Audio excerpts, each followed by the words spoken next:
우리는 지난주 시편 1편을 통해서 복 있는 사람이 어떤 사람인가를 함께 살펴보았습니다. 세상은 무엇을 가져야 행복하는지를 말하지만 성경은 어떤 사람이 복 있는 사람인가를 말씀한다고 하였어요. 복 있는 사람은 죄의 길을 떠나는 사람이고 말씀을 즐거워하는 사람이며 영원을 바라보며 살아가는 사람들입니다. 오늘은 시편 8편을 함께 살펴보고자 합니다. 시편 8편은 어떤 시편입니까? C.S. 루이스가 말하기를 짧지만 놀랍도록 아름다운 노래라고 감탄했던 시편입니다. 우리는 살아가면서 한 번쯤 이런 질문들을 하죠. 나는 누구지? 나는 잘 살고 있나? 나이가 어리고 젊을 때는 잘 하지 않던 질문인데 나이가 들면 들수록 이런 질문들이 갑작스럽게 툭 튀어나옵니다. 특히 직장을 잃었을 때, 사업에 실패했을 때, 건강을 잃었을 때, 사랑하는 사람과 이별했을 때, 자녀들과의 관계에 문제가 생겼을 때, 또는 오히려 모든 것을 이루었는데도 마음 한편이 허전할 때 사람은 결국 자신의 존재의 의미를 묻는 질문 앞에 서게 됩니다. 프랑스의 화가 폴 고갱은 죽기 직전에 자신이 남긴 마지막 그 대작에 이런 제목을 붙였습니다. 우리는 어디에서 왔으며 무엇이며 어디로 가는가? 그는 평생 그림을 그리면서도 결국 인간이 누구인지를 묻다가 생을 마감한 것입니다. 사실 오늘 이 질문은 고객만의 질문이 아닐 것입니다. 모든 시대의 모든 사람의 질문이죠. 어쩌면 오늘날 살아가는 사람들은 이 질문에 답을 하기 위해 평생을 살아가는지도 모르겠습니다. 그런데 놀라운 것은 성경은 이미 오래전에 이 질문에 우리에게 답을 주고 있습니다.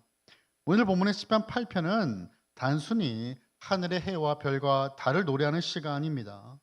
창조를 찬양하는 시인 동시에 사람은 누구인가? 어떻게 하면 잘 사는 인생인가에 대한 질문에 답을 하시는 하나님의 말씀입니다. 시편 8편은 다윗의 시지요. 그런데 이 시편은 매우 독특한 구조를 가지고 있어요. 우리 1절을 잠깐 띄워주시면 1절을 함께 읽어보겠습니다. 시작. 여호와 우리 주여 주의 이름이 온 땅에 어찌 그리 아름다운지요. 주의 영광이 하늘을 아버지 덮었나이다. 아멘. 1절을 우리가 성경을 여러분께 펴도 좋으실 것 같은데 화면에 있던 그 1절 참 기억하시고 우리 9절의 말씀도 보겠습니다. 9절 시작. 여호와 우리 주여 주의 이름이 온 땅에 어찌 그리 아름다운지요. 아멘. 1절과 9절이 앞부분이 동일합니다. 이것을 영어로 하면 inclusio라고 하고 수미상관이라고도 합니다. 샌드위치 구조라는 거예요. 처음과 끝을 같은 문장으로 연결하여 가장 중요한 메시지를 강조하고 있습니다. 다윗이 강조하고 싶었던 주제가 무엇일까요? 다윗은 처음부터 끝까지 하나님께 초점을 두고 있어요. 그런데 하나님을 바라보다가 갑자기 사람을 이야기합니다. 4절의 말씀인데 중간에 위치하는 말씀이죠. 4절입니다. 시작. 사람이 무엇이기에 주께서 그를 생각하시며 인자가 무엇이기에 주께서 그를 돌보시나이까. 아멘. 하나님을 볼 때 비로소 사람이 이해되기 시작합니다. 존 칼빈은 기독교 강요 첫 머리에서 참된 지혜는 하나님을 아는 지식과 자신을 아는 지식으로 이루어진다라고 설명을 합니다. 우리는 하나님을 바라볼 때 비로소 나를 알게 된다라는 거예요. 하나님께서 사람을 하나님 형상으로 창조하셨기 때문입니다. 그리고 자신을 바로 알 때 비로소 하나님께 감사를 올려드릴 수 있어요. 오늘 본문은 그 은혜를 우리에게 보여줍니다. 시편 8편은 다윗의 그 아름다운 찬양인데 동시에 하나님이 오늘 우리에게 주시는 말씀이죠. 이 다윗의 고백의 흐름에 맞춰서 한번 말씀을 살펴보고자 합니다. 첫 번째는 하나님의 영광을 바라볼 때 나를 발견한다라는 것입니다. 우리 한번 같이 읽어볼까요? 시작. 하나님의 영광을 바라볼 때 나를 발견합니다. 그렇습니다. 하나님을 우리가 크게 볼수록 우리는 나의 자신의 연약함을 깨닫게 됩니다. 그러나 동시에 하나님께서 우리를 얼마나 귀하게 여기신지 알게 되는 것이죠. 하나님을 더 만나게 되니까 말이에요. 다윗은 먼저 하나님을 보았습니다. 1절인데요. 여호와 우리 주여 주의 이름이 온 땅에 어찌 그리 아름다운지요라고 시작했어요. 이름이라고 했습니다. 이 여기서 나온 이름이라고 하는 것은 단순한 호칭이 아니에요. 성경에서 그 이름이라고 하는 것은 존재와 성품, 권위를 의미합니다. 다윗은 하나님의 능력을 찬양하기 전에 하나님의 존재 자체를 찬양하는 거죠. 그리고 그의 모든 시선은 자연스럽게 하나님의 창조하신 만물로 향하는 겁니다. 3절인데요. 우리 3절도 같이 읽어보겠습니다. 시작. 주의 손가락으로 만드신 주의 하늘과 주께서 베풀어 두신 달과 별들을 내가 보니. 아멘. 모든 만물을 보고 밤하늘을 보라보는 다윗입니다. 다윗은 하나님께서 주를 우리 그 모든 걸 손가락으로 만드셨다라고, 그죠? 주의 손가락으로 만드신이라고 표현했어요. 하나님께서 힘겹게 우주를 만드신 뜻이 아닙니다. 오히려 너무나 쉽게 자유롭게 창조하셨다라는 뜻이죠. 우리가 이렇게 뭐 종이 한 장을 들어 올릴 때와 바위를 들어 올릴 때 사용하는 힘이 다르듯이 하나님께는 이 광대한 우주도 손가락 하나로 빚으실 수 있을 만큼 쉬운 일이었다라고 성경은 우리에게 말씀합니다. 오늘날 우리는 허블 우주 망원경을 넘어서 제임스 웹 우주 망원경으로 예전에는 관측할 수 없었던 수천억 개의 은하를 볼 수 있게 되었습니다. 과학자들은 우주의 광대함을 설명하죠. 그런데 성경은 그 우주의 크기보다 그 우주를 만드신 하나님의 위대하심을 바라보라라고 말씀하는 것입니다. 무신론 기자 크리스천 과학자에게 따지다라는 책을 낸 서울대학교 물리천문학부 우종화 교수는 이렇게 말했습니다. 우주의 신비는 바로 신의 창조 지혜를 드러내고 창조의 아름다움과 경이로움을 보여주는 것이다 라고 이야기하였습니다. 그렇습니다. 이 창조의 경이로움을 깨닫게 될 때 우리가 만나게 되는 분이 누굽니까? 하나님이시다라는 것이죠. 하나님이 바로 창조주이시기 때문입니다. 매일매일 떠오르는 태양과 밤하늘을 비추는 달과 별을 바라보며 감사할 수 있는 것은 오직 창조주 하나님을 믿는 사람들만 가능한 것이죠. 결코 당연한 것이 아니기 때문입니다. 아름다운 창조물에 대한 신앙 안에서의 감탄은 보이지 않는 하나님에 대한 감사의 고백으로 당연히 연결이 되는 것이에요. 1968년 12월 24일 크리스마스 이브날 아폴로 8호 우주선은 인류 역사상 처음으로 달 궤도에 진입에 성공했습니다. 프랭크 보만, 짐 로벨, 빌 앤더스 이렇게 우주 비행사 3명은 아폴로 우주선에서 지구의 궤도를 떠나 달의 궤도를 비행하던 그날 저녁에 지구상의 수많은 사람들에게 달 표면 상공에서 전파로 메시지를 전하였습니다. 꼭 보내고 싶은 메시지가 있다라고 방송을 시작했는데요. 우주인 3명은 번갈아 가면서 창세기 1장 1절부터 5절의 말씀을 읽었습니다. 여러분, 창세기 1장 1절이 어떻게 시작됩니까? 태초에 하나님이 이렇게 시작되죠. 우리 한번 정말 우리가 우주 비행사가 된 것처럼 한번 그런 마음으로 읽어볼까요? 시작. 태초에 하나님이 천지를 창조하시니라. 땅이 혼돈 5절까지입니다. 시작. 땅이 혼돈하고 공허하며 흑암이 깊음 위에 있고 하나님의 영은 수면 위에 운행하시니라. 하나님이 이르시되 빛이 있으라 하시니 빛이 있었고 빛이 하나님 보시기에 좋았더라. 하나님이 빛과 어둠을 나누사 하나님이 빛을 낮이라 부르시고 어둠을 밤이라 부르시니라. 저녁이 되고 아침이 되니 이는 첫째 날이니라. 아멘. 우주 비행사들이 우주에서 작은 그 지구를 바라보면서 세상 사람들에게 하고 싶었던 그 말은 그들의 말이 아니었다라는 것입니다. 우주를 지으신 창조주 하나님의 놀라운 그 경륜 앞에서 자신들의 말은 필요가 없었어요. 세상을 창조하신 그 하나님의 말씀을 선포한 것입니다. 하나님, 주님은 정말 위대하십니다. 아마도 이 말밖에 나오지 않았을 것입니다. 다윗이 경험한 것도 그와 비슷했겠죠. 수많은 별 아래 서 있는 그 자신을 바라보면서 그는 하나님의 위대하심 앞에 압도되는 겁니다. 그리고 동시에 자신의 그 작은 모습을 발견하죠. 4절에서 이렇게 말씀합니다. 사람이 무엇이기에 주께서 그를 생각하시며 인자가 무엇이기에 주께서 그를 돌보시나이까. 다윗이 사용한 사람이라는 말을 썼잖아요. 사람, 히브리어로 에노시라고 하는 말입니다. 이 말은 약하고 깨지기 쉬운 존재를 의미해요. 나약하고 더덥고 죽을 수밖에 없는 그 연약한 인간을 가리키는 말입니다. 우리는 강한 것 같지만 너무 약합니다. 눈에 보이지도 않는 작은 바이러스 하나에 쓰러지기도 하고 한 번의 사고로 인생이 달라지기도 합니다. 한순간의 유혹으로 평생 쌓아 올린 것을 무너뜨리기도 합니다. 그리고 또 인자라고 하는 말을 썼는데 히브리어로 벤 아담이라는 말을 썼어요. 말을 그대로 번역하면 땅의 자식이다 이 말입니다. 흙으로 빚어져서 결국 흙으로 돌아가야 되는 이 허무한 인간을 말하고 있어요. 창세기에서 하나님은 흙으로 사람을 빚으셨죠. 아무리 위대한 사람도 결국은 흙으로 돌아갑니다. 이 사실을 깨달으면 교만할 수 없어요. 그러나 다윗은 여기서 끝나지 않아요. 나의 연약함을 발견했지만 정말로 그가 발견한 것은 나보다 더 크신 하나님을 발견하였습니다.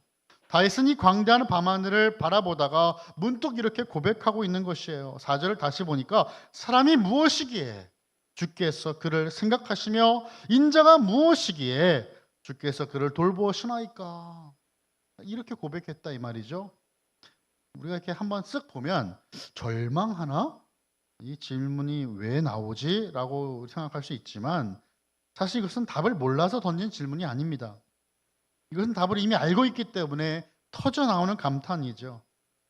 누군가의 큰 은혜를 받고 제가 무엇이라고 이런 사람에게 이런 사랑을 주십니까? 감탄하는 거예요. 은혜라고 하는 것이 그런 의미 아닙니까? 기대하지 못했던 선물이에요. 누군가에게 굳이 주지 않아도 되는데 받을 자격이 전혀 없는 그에게 선물을 주는 것. 여러분 그것이 바로 우리가 생각하는 은혜, 그레이스입니다. 다윗은 하나님의 영광을 바라보다가 내가 누구이기에 하나님께서 나를 기억하신다는 말인가 라며 감격합니다. 다윗의 고백은 절망이 아니고 감격과 감사의 고백인 것입니다. 사랑하는 성도 여러분, 하나님 앞에 그 은혜를 경험해 보시길 간절히 축원합니다. 놀라운 은혜 앞에 하나님의 그 감격의 고백을 드릴 수 있는 저와 여러분 되시길 간절히 바랍니다. 두 번째 읽겠습니다. 둘째, 시작. 우리가 누구인지 잊어버린 것은 죄 때문입니다. 그렇습니다. 우리가 누구인지 잊어버린 건 바로 죄 때문이다라는 거예요. 여러분 다윗은 지금 그렇게 감격했어요. 그죠? 감격했는데 감격의 이유가 5절에 나와요. 우리 5절도 한번 같이 읽어보겠습니다. 시작. 그를 하나님보다 조금 못하게 하시고 영화와 존귀로 관을 씌우셨나이다. 아멘. 하나님께서 그보다 조금도 못하게 하시고 영화와 존귀로 관을 씌우셨어요. 이게 바로 다윗이 감격한 이유가 되었는데 이 말씀은 인간이 하나님과 같은 존재는 뜻이 아니에요. 하나님께서 모든 피조물 가운데 사람을 가장 특별한 존재로 창조하셨다는 의미가 됩니다. 창세기 1장을 보시면 하나님께서는 사람을 만드실 때 다른 피조물과는 전혀 다른 방식으로 창조하셨죠. 빛을 만드실 때 어떻게 하셨어요? 빛이 있으라 말씀하셨잖아요. 나머지 나무나 바다나 동물 말씀으로 창조하셨어요. 근데 사람을 만드실 때는 달랐습니다. 창세기 1장 26절을 보시면 이렇게 돼 있는데요. 제가 앞부분만 볼게요. 하나님이 이르시되 우리의 형상을 따라 우리의 모양대로 우리가 사람을 만들고라고 말씀하셨어요. 사람을 만드는 그 과정이 달랐다라는 것입니다. 하나님은 사람을 흙으로 만드시고 직접 생기를 불어 넣어 주셨어요. 사람은 단순하게 피조물이 아니라 하나님의 형상을 지닌 존재입니다. 그래서 인간의 존엄성과 가치가 돈이 얼마나 많고 적음에 있지 않아요. 얼마나 좋은 직장이 있는지 있지 않고 얼마나 성공했는지 있지 않아요. 우리가 하나님의 형상으로 창조되었다는 사실에 우리의 존엄성이 있다라는 것입니다. 바로 이것이 사람의 가치예요. 인권 하는데 정말 인권이 중요한 것은 바로 사람이 하나님 형상으로 지음바 되었기 때문이에요. 이것을 모르면 인권이라는 것이 아무런 의미가 없어요. 하지만 인간은 이 아름다운 존엄과 가치를 잃어버리게 됩니다. 그 이유가 무엇이죠? 바로 함께 읽었던 것처럼 죄 때문이었어요. 죄. 여러분, 죄라는 것은 단순히 나쁜 행동 몇 가지 했다는 것을 의미하지 않습니다. 죄를 의미하는 헬라어 하말티아는 관역에서 비껴 나가다라는 뜻이에요. 하나님의 뜻에서 멀어졌다는 거죠. 하나님과 관계가 깨졌다는 것입니다. 창세기 3장을 보면 아담과 하와는 하나님을 떠났습니다. 하나님을 예배하기보다 하나님처럼 되고 싶어 했어요. 하나님께서 먹지 말라고 하신 선악과를 먹어버려요. 하나님과 사람의 유일한 경계가 바로 선악과였어요. 선악과를 먹고 나서는 하나님과의 관계가 끊어지고 하나님을 잃어버리게 되었습니다. 반역이다라고 우리가 표현해요. 반역했다. 동시에 자신의 존엄과 가치도 잃어버립니다. 하나님을 떠나고 하나님을 잃어버린 인간은 들짐승과 다를 것이 없는 존재로 전락해 버렸어요. 오늘날 많은 사람은 이렇게 말합니다. 나는 가치 없는 사람 같아요. 나는 실패한 인생 같습니다. 사람들이 나를 인정하지 않으니까 나는 아무것도 아닙니다. 왜 이런 생각을 할까요? 자신을 하나님 안에서 보지 않고 세상의 가치와 기준으로 나를 보기 때문입니다. 죄는 하나님과의 단절을 일으킵니다. 더 나아가서 우리가 누구이고 어떻게 살아야 되는지도 잊어버리게 합니다. 방향성을 잃게 하는 거예요. 하나님의 형상으로 지음받은 존재가 하나님의 형상을 잃어버려 깨져버리니 이제는 가치가 사라져버린 존재가 되어버린 것입니다. 자, 마지막 세 번째인데요. 여기서 끝나버리면 정말 절망적이겠죠. 하지만 절망으로 끝나지 않습니다. 우리 세 번째 함께 읽어보겠습니다. 시작. 예수님 안에서 우리는 온전한 회복됩니다. 아멘. 그렇습니다. 예수님 안에서 우리 온전히 회복될 수 있다라고 성경은 우리에게 말씀하죠. 죄로 인해 하나님 형상을 잃고 하나님과 관계가 깨어졌으며 우리가 누구인지 잊게 되었지만 하나님 우리를 그냥 내버려 두지 않으셨습니다. 다시 4절을 보시면요. 4절 또 이렇게 말씀했잖아요. 한 번 더 읽어보겠습니다. 시작. 사람이 무엇이기에 주께서 그를 생각하시며 인자가 무엇이기에 주께서 그를 돌보시나이까. 아멘. 여러분, 말씀을 보실 때 한 번 보고 넘어가지 마세요. 굉장히 중요한 말씀이 얼마나 많습니까? 읽고 또 읽는 거. 이것이 묵상이라고 말씀드렸잖아요. 묵상은 씹고 또 씹는 게 묵상이에요. 말씀 보니까 주께서 그를 어떻게 하신다고 그랬죠? 생각하시며라고 말씀했어요. 그러니까 생각한다는 게 잠깐 떠올리는 것이 아닙니다. 여기서 말하는 생각하시며라고 하는 것. 생각은 히브리어로 자카르라는 말이에요. 단순히 머릿속에 떠올리는 것이 아니고 잊지 않고 끝까지 기억한다라는 의미예요. 잊지 않고 끝까지 기억한다. 하나님이 어떤 성품과 연결됩니까? 신실하심이에요. 날 한 번도 실망시키신 적이 없는 그 하나님의 신실하심이 나를 기억하시는 하나님이신 줄 믿으시기 바랍니다. 하나님 여기서 멈추지 않으십니다. 하나님은 돌보시나이까라고 또 고백하지 않습니까? 돌보신다라는 이 말. 여러분, 이 말은 파카드라는 단어가 쓰였어요. 이 단어는 단순히 살펴본다는 뜻이 아니에요. 직접 찾아가서 가깝게 살펴보는 거예요. 가깝게 살펴본다.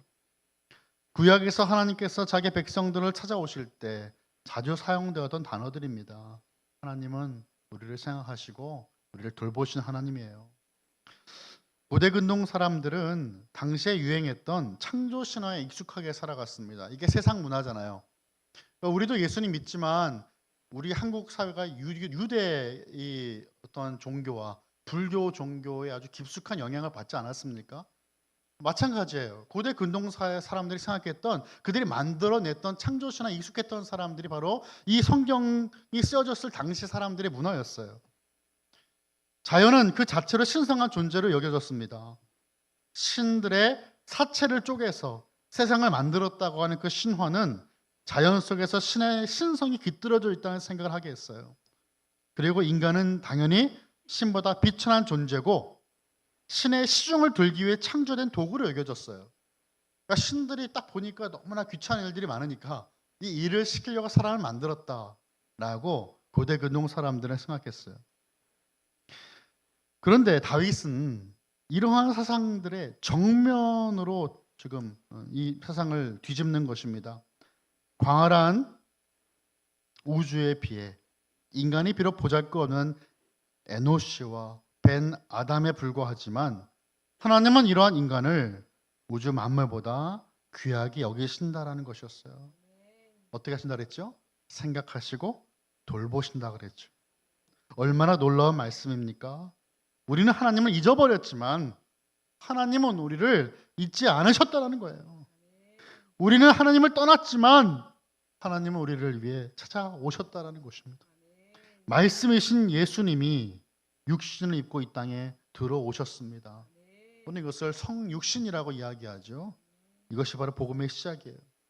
예수님께서 십자가를 지시기 위해 예루살렘에 입성하실 그날이었습니다. 종교 지도자들은 예수님을 거부합니다. 오히려 예수님을 죽이지 못해 안달이 났습니다. 그러나 성전에서는 어린이 아이들이 외칩니다. 뭐라고 외쳤죠? 호산나 다윗의 자손이여라고 외쳤습니다. 다윗의 자손이여 우리를 구원하소서라고 하는 그 외침이었습니다. 그러자 대제사장들과 서기관들이 버럭 화를 냅니다. 노했다라고 그랬어요.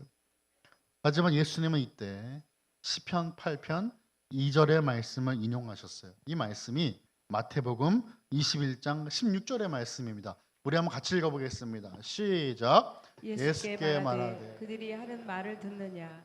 예수께서 이르시되 그렇다. 어린 아기와 젖먹이들의 입에서 나오는 찬미를 온전하게 하셨나이다 함을 너희가 읽어본 일이 없느냐 하시고.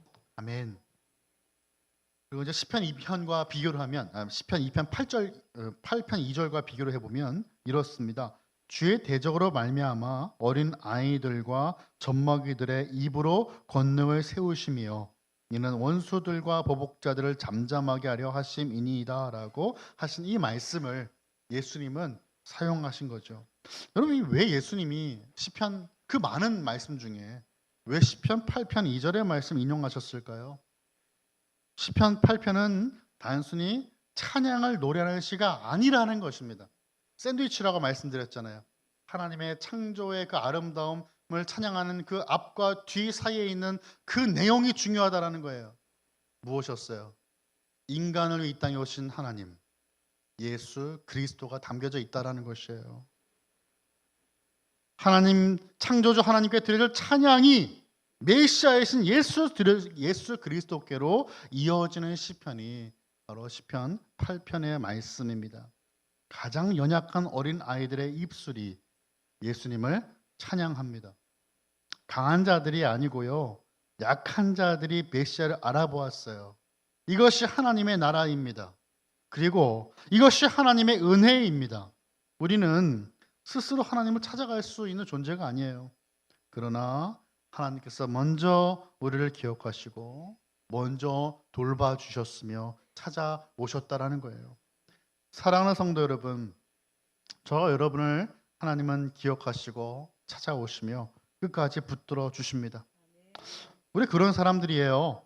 그러므로 우리의 소망은 우리 자신에게 있지 않아요. 우리를 기억하시고 찾아오시는 하나님께 있는 것입니다. 하나님을 바라볼 때 비로소 자신을 바르게 볼 수가 있습니다. 창조주를 바라볼 때 인간의 참된 가치가 보이는 거예요. 하나님의 영광 앞에 설 때 우리는 비로소 겸손해지고 동시에 하나님께서 얼마나 우리를 귀하게 여기시는지를 깨닫게 됩니다. 히브리서 2장 8절의 말씀 보시면 이렇게 말씀되어 있어요. 만물을 그 발 아래 복종하게 하셨느니라 하였으니 만물로 그에게 복종하게 하셨은즉 복종하지 않은 것이 하나도 없어야 하겠으나 지금 우리가 만물이 아직 그에게 복종하고 있는 것을 보지 못하고라고 말씀했어요. 하나님께서는 인간에게 만물을 다스리는 사명을 주셨어요. 하지만 지금 우리는 그 모습 보지 못합니다. 오히려 죄가 인간을 다스리고 욕심이 인간을 다스리는 것처럼 보여지고 죽음이 인간을 다스리는 것처럼 보여져요. 그런데 히브리서의 기자는 우리에게 중요한 말씀을 던지고 있는 겁니다. 9절이죠. 우리 9절을 함께 같이 읽어보겠습니다. 시작. 오직 우리가 천사들보다 잠시 동안 못하게 하심을 입은 자 곧 죽음의 고난 받으심으로 말미암아 영광과 존귀로 관을 쓰신 예수를 보니 이를 행하심은 하나님의 은혜로 말미암아 모든 사람을 위하여 죽음을 맛보려 하심이라. 아멘. 아멘. 우리는 사람 보면 실망합니다. 세상 보면 절망합니다. 내 자신 보면 더 낙심합니다. 그러나 성경은 우리에게 말씀하는 거예요. 오직 우리가 예수를 보니라고 말씀해요. 사람과 세상에 답이 있는 것이 아니라 오직 예수님께 답이 있다라고 성경은 말씀합니다. 헬리스 브리지스라는 분이 쓴 당신은 특별한 사람이라는 제목의 글이 있습니다. 뉴욕의 한 고등학교 담임 선생님이 학생들에게 상을 주기로 했습니다. 한 명씩 앞으로 불렀고요. 그 학생들이 반에서 얼마나 특별한 존재인가를 설명해 주었어요. 그리고 푸른 리본, 파란 리본을 가슴에 달아 주었습니다. 이 리본에는 황금색 글씨로 적혀져 있는 문구가 있었는데 당신은 특별한 사람입니다 라고 하는 문구가 달려져 있는 리본을 달아준 것입니다. 선생님 학생들에게 3개의 리본을 나눠 주었어요. 소중하다고 생각하는 사람들에게 달아주라라고 말하고 일주일 뒤에 그 리본을 전달한 결과를 써내는 숙제를 내주었습니다. 한 학생은 자신이 아는 어떤 회사의 부사장님을 찾아갔습니다. 자신의 진로 문제에 대해 친절하게 상담을 해준 분이었어요. 푸른 리본을 달아주면서 감사의 말을 전한 뒤에 2개의 리본을 더 드리며 말을 하였어요. 이 2개의 리본을 부사장님이 존경하는 특별한 사람에게 달아주시고 하나는 달아주시고 나머지 하나는 그 사람에게도 특별한 사람에게 달아주라고 해 주십시오. 그날 늦게 부사장은 사장실로 갔습니다. 직원들이 모두가 싫어하는 사장이었습니다. 부사장은 그 사장이 가진 천재성과 창조성에 대해서 진심으로 존경을 표하면서 그 앞에 섰어요. 당하는 사장에게 부사장은 푸른 리본을 감사의 선물로 달아드렸습니다. 사장은 놀라면서도 기쁘게 받았어요. 부사장은 푸른 리본 하나 더 꺼내서 부탁을 합니다. 이 리본을 사장님이 소중히 여기는 특별한 사람에게 달아주십시오. 그날 밤 집으로 돌아간 사장은 17살 난 아들을 불렀습니다. 아들아, 오늘 믿을 수 없는 일이 일어났단다. 부사장이 내 방에 들어와서 내가 대단히 창조적이고 천재적인 인물이라고 하면서 이 리본을 달아주었어. 그리고 다른 리본 하나 더 주면서 부탁했단다. 내가 특별히 소중히 여기는 사람에게 달아주라고 말이지. 나는 집으로 오면서 널 생각했단다. 너에게 이 리본을 달아주고 싶었어. 난 사업을 하느라 하루 종일 바빠서 집에 오면 너한테 별로 신경을 쓸 수가 없었단다. 내가 성적이 떨어지고 방 안을 어지럽혀 놓으면 고함을 지르곤 했지. 하지만 오늘 밤 너에게 이 말을 꼭 해주고 싶어. 너는 내게 누구보다 소중한 사람이야. 너는 훌륭한 아들이고 난 널 사랑한다. 놀란 아들은 흐느껴 울기 시작합니다. 그 눈물이 그칠 줄을 모르게 흘렀습니다. 아버지를 바라본 아들이 울먹이며 말했습니다. 저는 삶에 의욕도 없었고 이제 제 삶은 끝이라고 생각을 했어요. 아빠가 절 사랑하지 않는다고 생각했거든요. 그런데 아빠가 오늘 저를 살리셨어요. 이 글은 이렇게 끝을 맺습니다. 당신에게 소중한 사람에게 푸른 리본을 선물해 보세요. 저도 당신에게 푸른 리본을 드립니다. 당신은 특별한 존재이기 때문입니다. 사랑하는 성도 여러분, 우리 모두가 특별한 이유는 우리 모두 푸른 리본을 받은 사람들입니다. 예수 그리스도의 리본입니다. 로마서 5장 8절은 이렇게 말씀했습니다. 우리가 여전히 아직 죄인 되었을 때에 그리스도께서 우리를 위하여 죽으심으로 하나님께서 우리에 대한 자기 사랑을 확증하셨느니라. 아멘. 여전히 우리는 죄인이었습니다. 하나님은 그런데 그 죄인들인 우리를 위해 아들을 십자가에서 죽이셨고 우리를 얼마나 사랑하셨는가를 확증하셨어요. 보여주셨습니다. 만물의 창조주이시며 나를 지으신 하나님이 나를 기억하시고 돌보셨다라고 하는 것은 나를 사랑하사 나를 위해 예수님을 죽이셨다라는 것입니다. 말씀을 정리합니다. 하나님은 저와 여러분을 잊지 않으시고 기억하십니다. 하나님은 여러분을 찾아오셨습니다. 그리고 예수 그리스도 안에서 여러분을 새로운 피조물로 회복하셨습니다. 나는 누구입니까? 나는 하나님의 형상으로 지음받았고 예수 그리스도의 피로 구속받았으며 성령 안에서 날마다 새로워지는 하나님의 자녀입니다. 자녀. 이것이 우리의 정체성이에요. 바로 이것이 시편 8편의 결론입니다. 하늘을 보십시오. 하지만 하늘의 해와 달과 별을 보는 것으로 멈추지 마시고 이 모든 것을 창조하신 하나님을 바라보시길 소원합니다. 나를 구원하시기 위해 예수를 보내신 그 하나님을 오늘도 믿음으로 바라보며 살아갈 때 우리의 삶은 하나님을 영화롭게 하는 아름다운 찬양이 될 것입니다. 이 시간 우리 마지막으로 다윗의 고백을 우리의 고백으로 함께 올려드리기 원합니다. 우리 시편 8편 9절의 말씀을 우리 함께 읽고 우리 말씀을 마치겠습니다. 시작. 여호와 우리 주여, 주의 이름이 온 땅에 어찌 그리 아름다운지요. 아멘.